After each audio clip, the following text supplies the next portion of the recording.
Boldwood presents The Girl from Normandy, written by Rachel Sweasey and read by Gloria Sanders. Prologue. Paris, November 1938.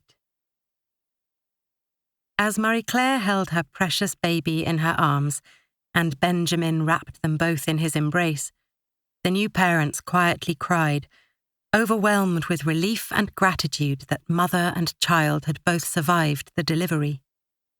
And yet, the same night that this light had come into their lives, a deathly darkness had fallen, with the sound of crashing glass over thousands of this little one's brothers and sisters in nearby Germany.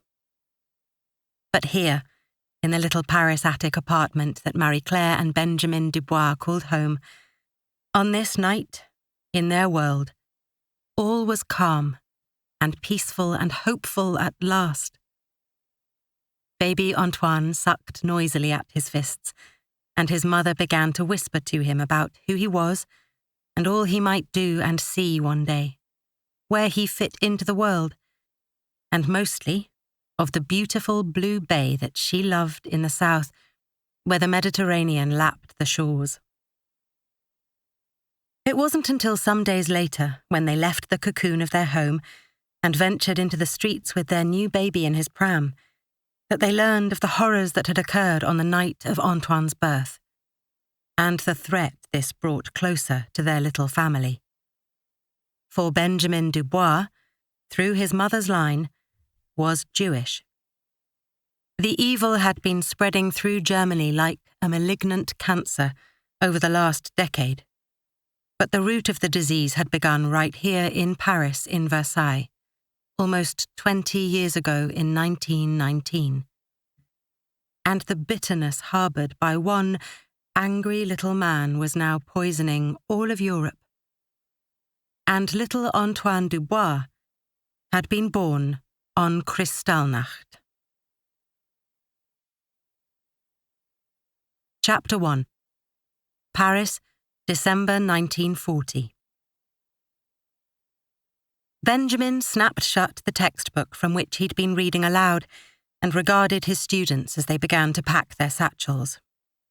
He knew this would be the last time he saw them all, but because so many of them were Jewish like him, he chose not to alarm them. They would learn after the holidays that Mr. Dubois had left his position at the school for family reasons, and in no time at all, they would accept his replacement. But he scanned the room again and looked for those he knew to be Jews like him. Esther, Reuben, Deborah, Joseph. The father in him was torn in two as he wanted to scoop them up and take them with him to safety, away from Paris, away from the rise of the Third Reich. But if he and his own family were to survive, they had to get out of here now, and quietly. They had all known how real the threat of German invasion was 2 years back when baby Antoine was born. And the horror was that anti-Semitic violence had become accepted behaviour by so many otherwise good people. Good German people were being propagandized to believe a lie. And so their leader had been empowered on his mission to take over Europe. Benjamin remembered that day in June, 6 months ago, when the sky had turned black with soot, and the French government had turned and run. The invasion had been a silent one, not accompanied by an attack and desperate defence that might normally go along with the fall of a great city.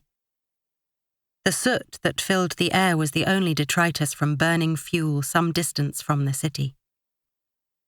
The French government had just given in and left the city open for the peaceful arrival of Hitler's troops. Benjamin had gone out on 14th of June, leaving Marie-Claire at home with Antoine, to watch with a dreadful hunger for news as the display of steel grey uniforms marched down the Champs-Élysées. There had been hundreds of vehicles, tank after tank, and then motorcycles with sidecars, and trucks towing huge guns, in a line that never seemed to end. And then thousands of infantry officers followed, all grim-faced and determinedly looking to their generals, who wore breeches with side stripes of red to match the splash of red on their collars. Soon the red Nazi flag was hung from every major building in Paris, so that there was nowhere one could go to avoid the reminder that Paris was now owned by the Nazis. Thousands of Parisians had fled in scenes like those from the biblical Exodus, fearing the destruction they expected would follow. But Benjamin and Marie-Claire had chosen to stay, foreseeing the nightmare that would be faced on the roads and hoping there would be a better chance to get out later. The atmosphere of the city had changed completely over those first terrible days, and the soul of Paris seemed to leave with the exodus. Just going out of the apartment to buy food had been frightening, as hundreds of soldiers in their severe grey-toned uniforms could be found on every street and in each café. So Marie-Claire mostly stayed indoors, and Benjamin walked to school every day, buying provisions while he was out. Before the invasion, Marie-Claire had enjoyed spending hours searching for new ingredients and cooking up wonderful new dishes. She'd worked in restaurants before having Antoine and had learned from some of the best chefs in Paris, though as a woman she was only ever a lowly cook, with no hope of advancing to the status of a chef. And her love for cooking had led to the creation of dozens of new recipes, which she'd been writing into a journal she hoped one day could become a published cookbook. Marie-Claire treasured her ancient copy of L'Art de Cuisiner, but she harboured a dream of writing a more practical guide for the woman at home. Women like her who longed to serve delicious and interesting cuisine, but who didn't have a whole kitchen of staff and the budget of a princely comte to play with. The occupation of Paris had put a stop to her daily walks, where she'd visited markets and wandered down the back lanes of Paris, visiting various exquisite and well-stocked boucheries, fromageries and intimate little marchés, hunting for the finest ingredients. Benjamin had been walking to school one day just after the arrival of the Germans when he heard a tremendous explosion that made him duck into a doorway for cover, his heart racing and hands shaking. Was the expected violence about to start? But there was no danger in this street, no sudden rushing of soldiers or gunfire as he'd expected. He later learned that the invaders had been instructed by Hitler to destroy the statue of Charles Mangin, a figure who represented German defeat. They'd blown up the plinth and then melted down the statue for scrap metal. There was always the threat of possible violence everywhere, in every gun slung over the shoulder of every soldier. But this expectation of danger started to seem far-fetched. Paris was peaceful. Soon, it was clear that the German army intended to take the best of Paris as their private playground. They took over the Ritz as the chosen watering hole of generals and officers, and they started emptying the Louvre of any artworks that hadn't been removed to safety by the time of the occupation. But there was no fighting, at least not obviously. So those who'd fled, and found there was nowhere to go, had started coming back. The people of Paris relaxed a little into this new normal. And then, the Nazis began their systematic attack on the dignity of every Jew, with the law on the status of Jews being passed in October. "See you after Hanukkah, sir," called Deborah as she left the room. He smiled and waved, giving a little nod, but hating himself for the lie in his demeanour. Benjamin checked his desk to see if there was anything particularly personal he would like to take with him. The rows of books on the shelves that he'd collected through his youth and university years would have to stay, sadly. And he would never need to read any of these old exam papers again. He opened his second drawer and took out his favourite pens and the inkwell he'd inherited from his father, closing it tightly and wrapping it in a dust cloth before popping it safely into his bag. And there was the letter he'd had from Reuben last term, apologising for his laziness and promising to make better use of the education he'd been granted. Benjamin tucked it into his bag, but saddened now by the hopelessness of a future where these bright children were not wanted, he turned and, taking one last look at his schoolroom, shut the door behind him. He walked out alongside other staff, nodding in greeting to a few, touching his cap to them, as if his life were not about to change completely. It had been 2 months now since the law on the status of Jews had been passed, and Benjamin had discovered his headmaster had lost his position the very next day. Under the new law, Jews, who could be defined that way simply by having a Jewish mother, whether or not they identified with the religious rituals of the faith, were prohibited from holding any position in government or the legal system, medicine, journalism, and teaching. His headmaster, Mr. Cohen, had been removed from his position immediately. But somehow Benjamin had stayed hidden among the other non-Jewish teachers in his school. It surely wouldn't be long before he was found out and removed too. Teaching was the only vocation that he'd trained for, and all he'd ever hoped to do. But there were precious little other occupations open to him now, even if he'd tried to remain employed. He had waited for someone to come and tell him he had to leave the school. He stayed quiet in the staff room and was grateful for every day that he seemed to be left alone to get on with his job. But it couldn't last. He'd heard of schools where the occupying Germans had carried out raids, and any Jewish teachers were thrown out on the spot. Perhaps it was because he was only half Jew on his mother's side. Maybe the fact that his father's name was very firmly French and not Jewish stood in his favour. But the talk of restrictions to come for all Jews could not be ignored. Law firms had been shut down. Countless friends of his who worked in the government or the police force or wrote for newspapers had all lost their jobs, their livelihoods, their reason for being in Paris. And yet they were beginning to realise that soon they'd be banned from leaving as well. Their independence was slipping away. For some weeks now, Marie-Claire and Benjamin had been planning to get out of Paris. Marie-Claire had been carefully sorting through their belongings, packing into 2 suitcases a greatly reduced assortment of their most precious things, a task made a little more complicated by 2-year-old Antoine, who felt that taking things out of cases was more fun than putting them in. She had made room for her treasured little journal of recipes in her small shoulder bag, but the old cookbook would have to stay behind. The cases had to appear light enough that the Dubois trio might just be going on a short trip south to distant family, where Marie-Claire had holidayed with cousins on the Côte d'Azur. And the apartment was to be left as if they'd be back in just a short while, in time for the new school term to start. The issue of what to do about Minette had been of real concern. They couldn't just leave without placing her in someone's care, and yet they couldn't tell anyone they would be leaving forever.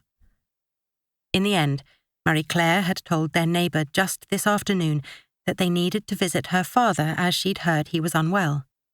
She'd asked Madame Bernard to feed the cat for a few days while they were away.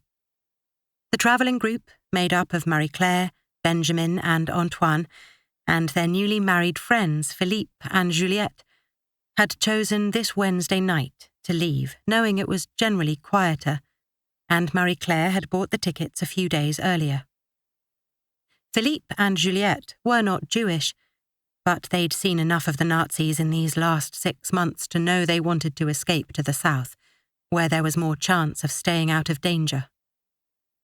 When they'd heard from Marie-Claire and Benjamin their plan, they'd eagerly offered to go with them to help with sweet little Antoine on the long journey. Philippe and Juliette had family further along the coast in Nice, so would travel with the Dubois family all the way to Saint-Christophe.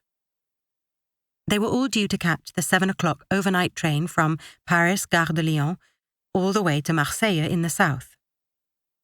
Once there, they'd have to arrange another train east from Marseille in the direction of Nice, stopping at Saint-Christophe, and they hoped that when they reached that great distance from Paris, the presence of German soldiers could not hinder them.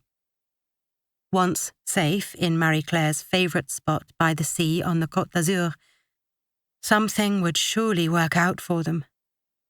Teachers were always needed, and Marie-Claire's distant family ran a restaurant there. She had sometimes holidayed with them from her home in the north, and it was on those visits to their restaurant where she had first learned to cook. As she'd been packing the bags earlier on this dark and cold December day, she had remembered the warmth and sunshine of a summer spent beside the beach on the Côte d'Azur, and she had tried not to pack too many winter clothes, knowing the space would be better used by summer things. The long, balmy evenings of those summers were treasured in her memory, along with the times she spent in the restaurant kitchen, creating magically buttery sauces and dishes under the guidance of the chef. Warmth, sunshine, and good food had come to mean happiness to her. And she loved to cook for Benjamin and make him happy with good food. At first, when she and Benjamin realised they must leave Paris, they'd wondered about reaching out to her own parents, whom she imagined must still be living in Fontainebleau, south of Paris. But the rift that had been driven between them when she'd chosen to marry a Jew was too deep to cross now. It wasn't that they were against Jews, they'd explained, but just that a Catholic should not marry one. It didn't matter to them that she only loosely considered herself Catholic, because they told her she was. Or that Benjamin was Jewish only because his mother had been. No, they had stuck fast to their prejudiced and misguided opinions, and so, when Marie-Claire last saw them, she packed up all her belongings from their home and left for Paris, knowing she never wanted to see them again. Now that her little family faced what she suspected could become a life and death situation, she wondered if they would have softened. But the danger always was that their prejudice against the Jews might be growing even stronger now, and the Dubois trio might be in more danger under her parents' care than they were hiding in Paris. So the only sensible option was to ignore their existence and reach out to the distant cousins south in Saint-Christophe. She'd written ahead to Saint-Christophe saying they would try to get there soon, but here in Paris they were hopeful that apart from Philippe and Juliette, who would leave with them, nobody except Madame Bernard was aware they were planning to leave.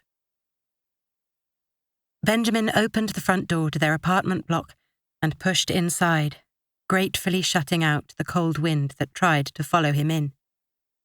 A flurry of dried brown leaves followed him in and scuttled around the foyer, and he closed the door tight. The leaves came to rest and settled in silence. He checked his watch. Almost 6 o'clock, the time he usually arrived home each evening for his dinner.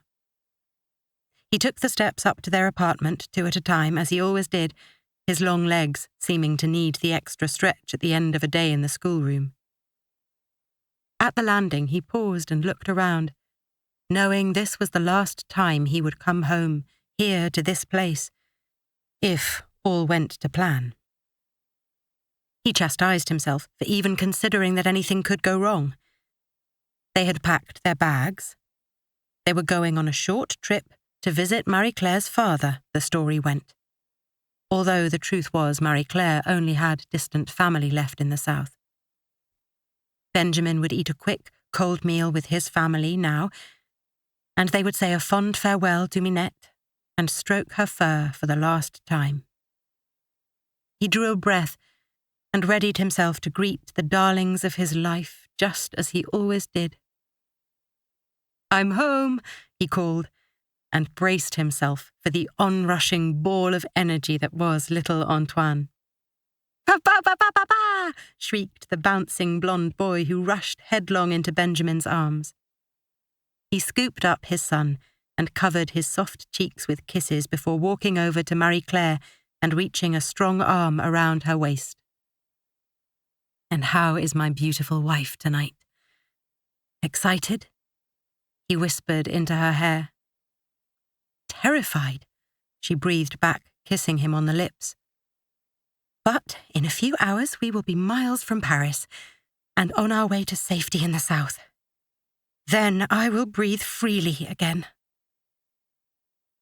In reply, Benjamin squeezed her lightly around the waist and then spoke brightly to their little boy. "And what are we feasting on tonight, eh? Ah, I see it all before me. Bread and cheese and a little ham.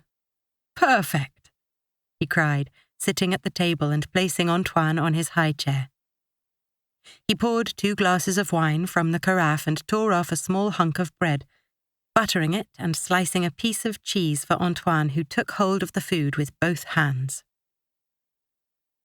They ate quietly, thoughtfully, and after the meal Benjamin went into their bedroom to check the bags and see if there was anything else to add.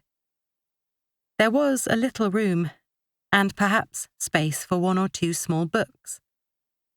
He scanned his shelves and took his mother's Jewish prayer book and her copy of the Haggadah, and felt he could hear her quiet voice then saying, "Next year in Jerusalem." "Perhaps not Jerusalem, maman, but maybe in Saint Christophe," he said under his breath as he kissed the books and slipped them into the side of his bag. He closed the bags and carried them out to the dining room where Marie-Claire had just finished wiping Antoine's hands and face and was buttoning him into his winter coat. "Come on, little man, we're going out for a walk," she said, and then, as an afterthought, "Give Minette a cuddle, darling." And they all bent to stroke and kiss the cat goodbye. The night was now fully dark in the street, and Benjamin was grateful that they lived in the 12th arrondissement so there wasn't far to walk in this bitter wind. "Froid, maman, j'ai froid," whimpered Antoine as he buried his face in his mother's chest to hide from the freezing cold. Benjamin carried the bags, and they walked on, not daring to stop and draw any attention to themselves. There were few German soldiers around, and those they did see seemed too busy huddling around fires and smoking to keep warm to notice them.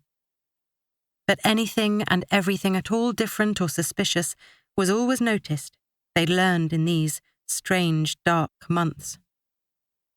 Look straight ahead, keep walking, both parents repeated internally, over and over again. As they came in sight of the grand archways and imposing clock tower of the Gare de Lyon, they both became aware of noise like rushing water inside the station. Benjamin looked up to see the clock showed 10 to 7. There was still plenty of time to find their train, and Philippe and Juliette were going to meet them here, but there was no time at all to stand still.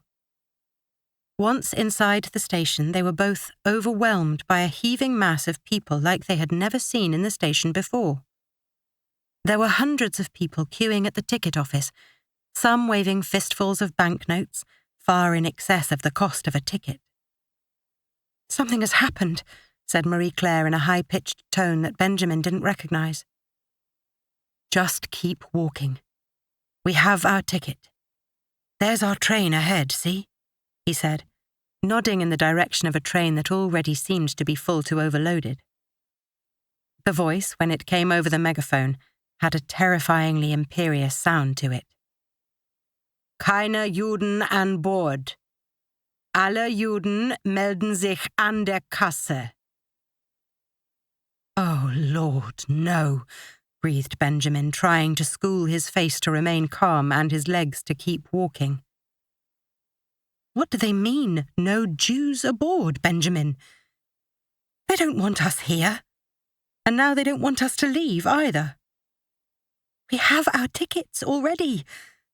Nobody asked for identity when I bought the tickets, and I'm not Jewish anyway." "Why do they want us to report to the ticket office?" asked Marie-Claire in rapid fire. "Shush, my love. Then don't give them reason to think anything at all about us. I'm only half Jewish myself, and they can't possibly know that." "Marie-Claire! Benjamin!"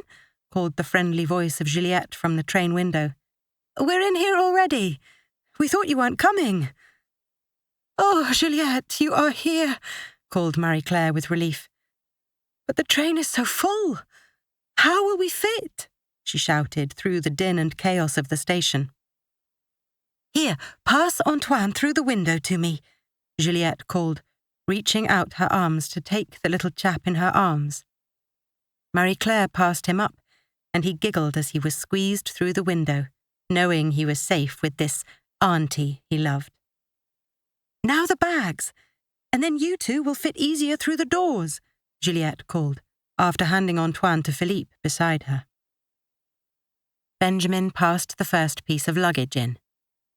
The second case was a little larger, and it stuck as he tried to push it through. "Hold on, let me take it back and try another way," he said, and pulling it back too forcefully, the bag fell to the ground and the catch snapped open.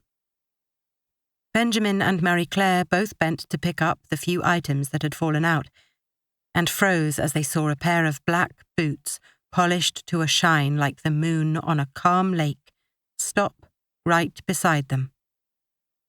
A black leather-gloved hand reached to pick up the two small books that had fallen from the bag, and the couple dared to look up into the soldier's face as he studied the books. He snapped them shut and pointed to the front of the station. "Alle Juden melden sich an der Kasse. All Jews to ticket office."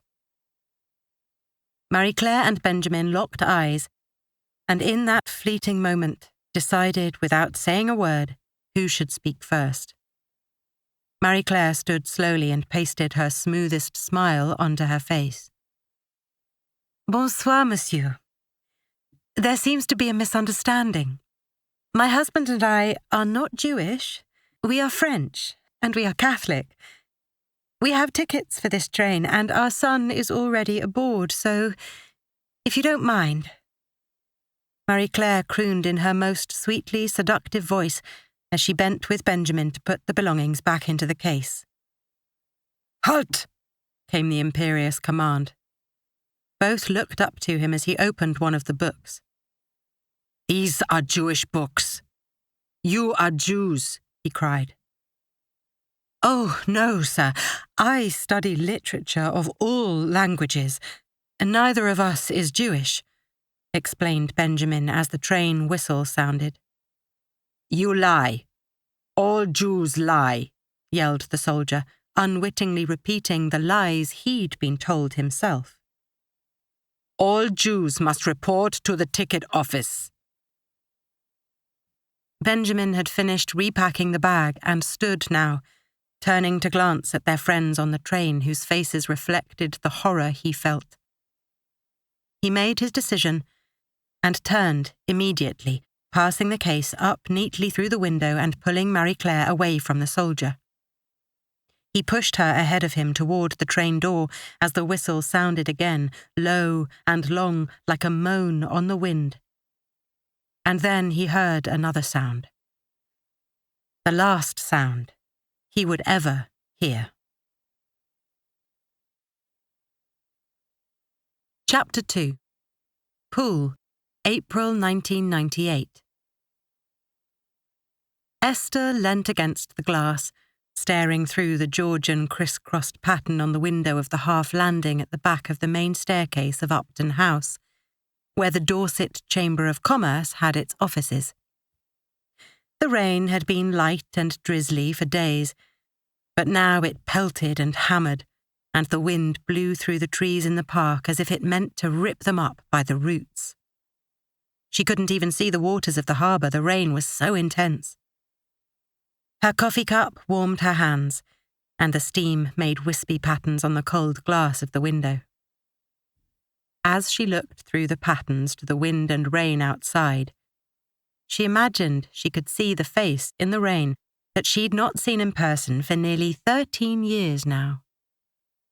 Whenever Esther was feeling even just a little bit glum, when she stared into a blank space, and especially in the rain, it always took her to him and what might have been.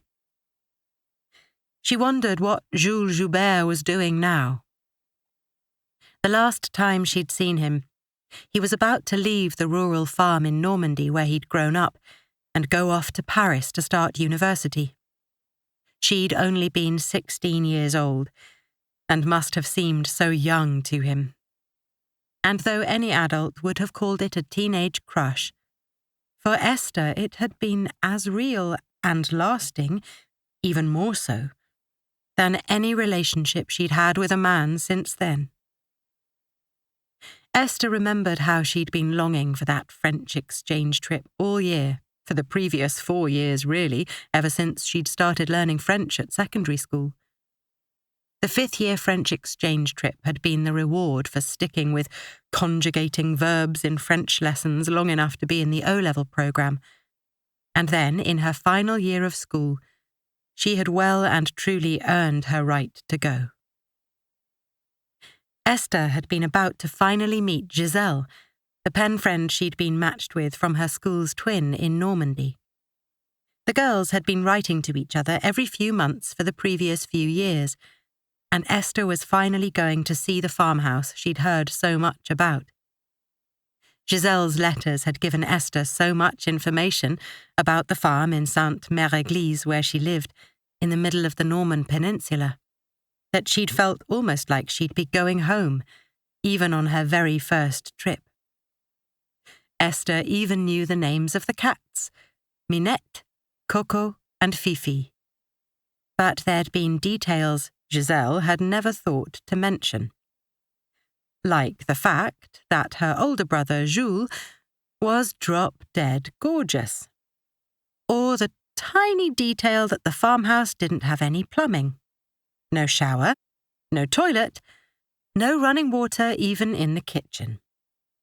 Just a centuries-old cast-iron hand pump over a well in the water room. She laughed to herself now as she watched the rain falling outside, remembering her shock when she'd arrived and been shown the bucket under her bed and the washstand that looked as if it had come right out of a Jane Austen movie. The first time she'd seen Jules, he was working in the little cafe bar in the centre of Sainte-Mère-Église. He'd stepped outside to help his father carry Esther's case, and his gloriously long and shiny dark hair had covered the blue of his eyes until he flicked it aside and she'd seen clouds of intensity in his brow. She'd fallen for him then, she knew. The last full day Esther had spent at Giselle's home on that first trip was warm and sunny. Her walk to the church and back with Jules, after they'd got to know each other, had opened her eyes and her heart to a future where she might get to kiss this dreamboat every day of her life. She sometimes wondered now if he'd ever really kissed her or if she'd just chosen to remember it that way. But no, she knew he had. Because every time she kissed another man, she'd compared it to that first and only kiss with Jules. Her last meal with the family that trip, a long lunch on the rustic table outside in the kitchen garden, had been a divine bombardment of her senses.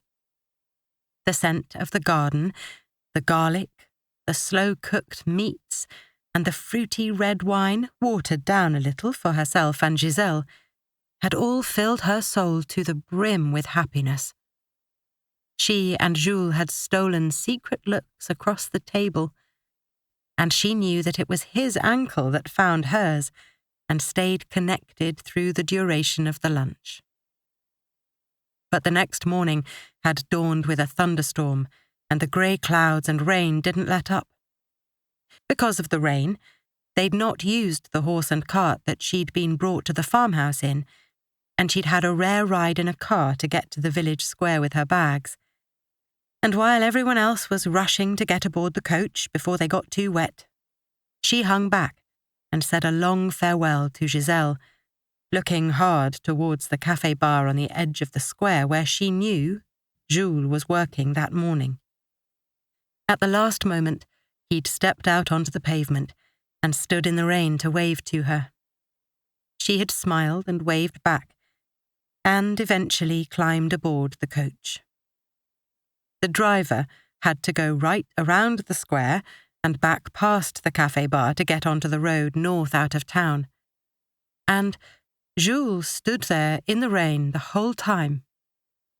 As the coach drew past him, Esther saw that he was drenched, his long floppy hair wet and stuck to his soaking face. But she wondered if he was crying too, as she was. She'd always liked to remember it that way. The boy who'd cried when she left him. Esther shook herself back to the present and drained the coffee cup. She had work to do. Always. She really should be getting back to her desk. But this spot in this window seat with her coffee was one place she often chose to take a break from the day, the people, the phone calls. And the phone was ringing off the hook today. The new Condor Vitesse high-speed catamaran ferry service between Weymouth, Saint-Malo and the Channel Islands was proving very popular, and various business developers, seamen, and frequent cross-channel ferry customers were all keen to push for a similar service between Poole and Cherbourg. Esther's job as the resident fluent French speaker had been to speak with all kinds of interested parties on both sides of the channel and form a business plan for the best option. With the upcoming summer season about to kick off, everyone was keen for something to get off the ground sooner rather than later, especially those who travelled frequently into Normandy for business. The Channel Tunnel had been operating for 4 years now, but with the extra time it took to travel by train from Dorset and into London to catch it, the journey to Paris could take 5 hours or more with changeovers. With the high-speed catamaran to Cherbourg travelling the distance in only 2¼ hours, and a further train on to Paris, the travel time was similar, but the flexibility of being able to break the journey in Normandy was what excited Dorset business people. At the moment, their only option for that trip was on the cross-channel ferry Barfleur, which took more than twice that time. Esther had travelled to meet Giselle that first time on the Barfleur, and would always remember the excitement of the trip. As soon as she'd been allowed off the coach, Esther raced up the deck so she could watch the harbour pass by beneath them as they made their way out past Brownsea Island and through the harbour entrance. For Esther, who'd grown up sailing these waters on weekends, it was fascinating to see it all from such a height that the Barfleur allowed. She moved from one side of the ferry to the other, getting a good look at all the views, and remembered in the nick of time to look at the people waving from the Haven Hotel at the harbour entrance. Yes, there was her mum, stood in front of their red Renault, waving with both arms and enthusiasm enough to warm anyone's heart. Esther smiled to herself and sent back her own 2-armed wave, hoping her mum would be able to pick her out from all the other kids waving. Even then, as a young girl of 16, Esther had been worried about leaving her mum alone for a week. She'd have Grandad, of course, but ever since her dad had left them when she was just 4 years old, Esther and Lucy Holt had become so close, by necessity. All they had was each other, and Lucy needed Esther as much as Esther needed her mum.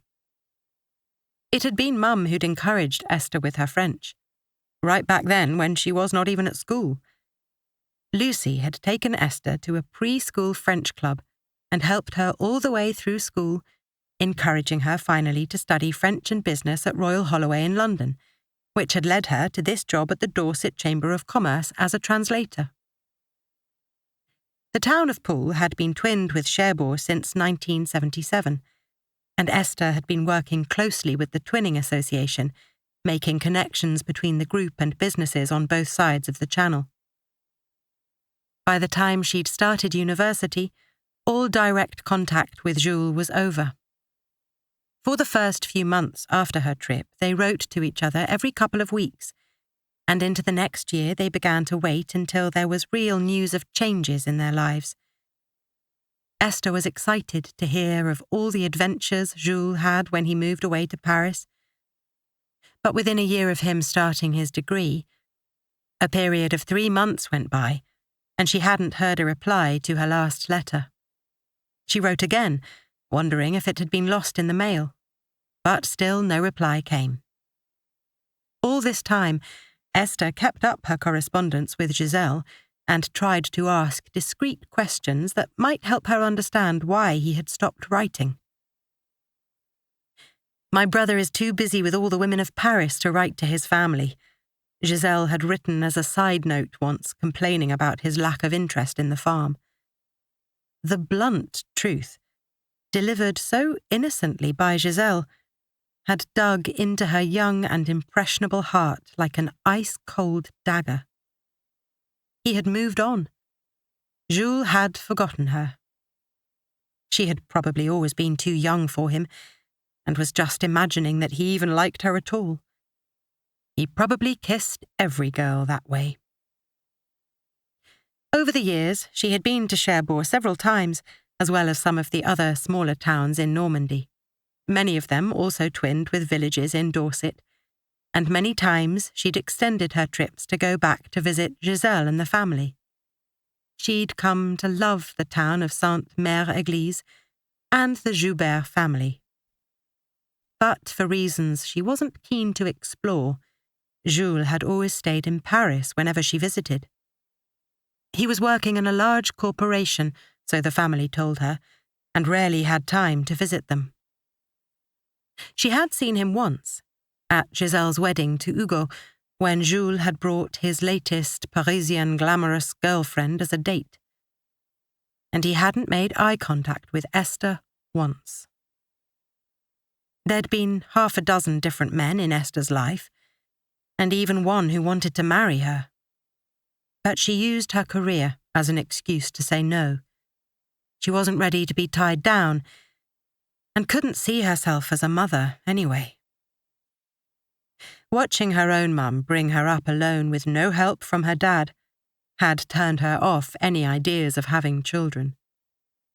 Her dad had left them and disappeared to America with a young woman he'd met at work, without a care for the woman and child who had to cope without him.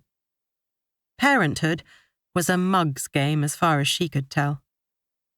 She liked the company of a man and the fun side of a relationship, but she would probably never marry, and certainly wouldn't have children. Now, the closest thing she had to a permanent relationship with a man, unless she counted Archie, her cat, was with the mayor of Cherbourg, who had chosen this moment to ring her. "Esther, ma chérie," he cried, as he did every time she answered the work telephone to him. "When are you coming over to see us again, eh? We have some new projects to share with you, and I haven't had lunch with you for months. Come and see us. Stay a while," he crooned. And though she knew he meant nothing untoward, as he dearly loved his wife and children, it almost sounded as if he was trying to entice her into a seduction. Today, as she listened to the beautiful Norman accent of Monsieur le Maire and looked out at the rain, she thought about the weekend ahead of her with nothing but grocery shopping and housework to do. She wondered if it was, in fact, time she took a holiday. She could go and stay in a gîte, eat too many crêpes, and perhaps stay in Paris for a few days. And, of course, she would go and visit Giselle and her family, who all lived on the farm in Sainte-Mère-Église. There was a new baby she'd not met yet, after all, and the christening was coming up soon. That evening, Esther poured herself a glass of wine and sat at the kitchen table to write a note to Giselle. Archie jumped up onto her lap, and demanded that she stroke his back for a while until he curled up and settled to sleep there, purring like a baby and keeping her lap warm like a blanket. Esther started her letter in the usual way. She asked Giselle how baby Julien was doing, and if little Elodie was being a good big sister.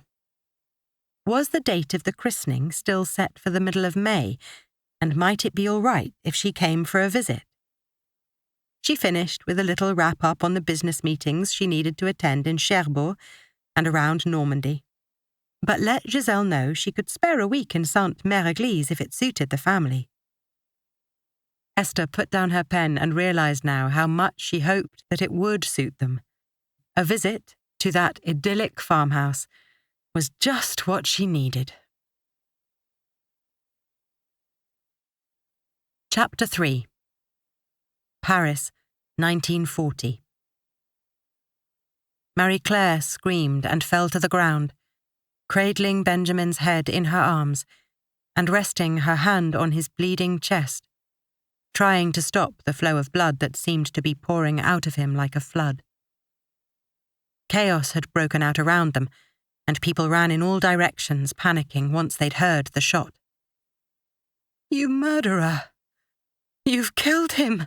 she shrieked up at the stony face of the German soldier who was calmly replacing his revolver in its dark tan leather holster. He pointed to the front of the station. "Alle Juden melden sich an der Kasse. All Jews to ticket office," he repeated, and walked on. Marie-Claire turned back to Benjamin, whose face had turned grey. His eyes were closed. The blood from the wound in his chest had now spread all over the marble-tiled floor of the station, and she heard the cries of Juliette and Philippe behind her as if in a dream. She turned slowly towards them and saw they were beckoning and calling her to board the train, but she was frozen, petrified, and unable even to make her thoughts connect to what was happening around her. The train was moving, and she was still kneeling on the floor cradling Benjamin's head. They screamed her name again, and at the last moment she saw the face of Antoine at the window, which woke her from her nightmare. She stood and started to move towards the train, but before she reached the door of the now moving carriage, she was grabbed back by strong hands. "Alle Juden melden sich an der Kasse, all Jews to ticket office." "I am not Jewish." She spat in the man's eyes, and he slapped her face so hard that she saw black and heard nothing for several moments. When she opened her eyes and looked toward the train, she saw it disappearing out of the station with Antoine aboard. Benjamin lay dead at her feet. Her son was disappearing from her, and she was held firmly by a German soldier who now threw her to the floor. One more time, before he stomped away, he yelled his instruction, "Alle Juden melden sich an der Kasse, all Jews to ticket office." Marie-Claire knelt on the floor and watched in horror as her stomach emptied, mixing with the blood of her husband. She sobbed into his chest and waited until the noise around her subsided a little. Looking up, she saw the train had fully left the station. The soldiers were all congregating around the ticket office, and there were hardly any passengers left on the platform. She bent and kissed Benjamin on the forehead. "Goodbye, my love. I must go and follow Antoine. I love you. I will always love you." She sobbed, and kissing her fingers, placed them gently on his unresponsive lips. Marie-Claire stayed seated on the floor for a moment, quietly observing the scene. There was a door out of the station on the side of the platform quite near her. No Germans stood there, as they had all gathered with the sad collection of Jews they'd forced up to the ticket office. There was nobody watching her. Quickly and without a sound, she stood and walked briskly to the door on the opposite side of the platform concourse. Once through it, She checked that no one was watching, and then, at a run faster than she'd ever run in her life before, she pelted back to their apartment. At the top of the stairs, she reached under the mat for the key that had been left for Madame Bernard, and let herself in, locking the door behind her and falling to the floor where she rested her head on her knees and cried like a wounded animal. Marie-Claire shook with fear and shock and outrage. Her entire world was gone. Antoine steaming away from her to the south coast, and hopefully towards safety. But Benjamin gone from her life forever, stolen from her by one bullet from a soldier who wasn't paid to listen, wasn't expected to be human, simply carried out the expectations of a machine that was on a path to world dominance at the expense of real people like Benjamin. Her only comfort in this dreadful moment was that Antoine was safe. He was with Philippe and Juliette, who loved him and would protect him with their lives. He had identity papers which showed that his mother was Catholic, not Jewish. They were taking him to the safety of her distant relatives in Saint-Christophe. There were clothes for him, and some food for the journey in the bags that were now on board with him. An hour later, Marie-Claire was still lying just inside the door, curled up tight, and beginning to drift into something like a sleep. Minette had curled up beside her, purring and sharing her warmth in the now cold and very dark apartment. The flood of tears had eased to an occasional trickle, and the blood on her hands and face had mingled with her tears and dried. Though her body was numb, she tried to make her mind think. She had to leave. She had to find a way to get south and catch up with Antoine. But getting out by train on a route to the south now looked impossible. She could not go back to the Gare de Lyon and risk being caught up in that fiasco again, or worse, recognised by her husband's murderer. Her own identity papers, that were safely stowed in the small shoulder bag that she was still wearing across her body, showed that she was French, hailing from Fontainebleau, but they linked her by marriage to Benjamin, whose identity, if anybody cared to look it up now that he was dead, showed that he was half Jewish. She opened the bag now to check what else was there. With a rush of relief that belied the enormity of what else she had lost on this night, Marie-Claire pulled out the little journal of recipes that she had been building for the last few years.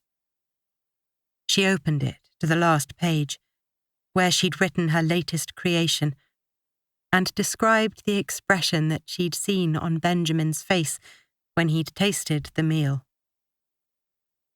Silent tears rolled down her face again, and she laid the journal on the mat beside her. Her identity papers were safe, and there was a little loose change in her purse.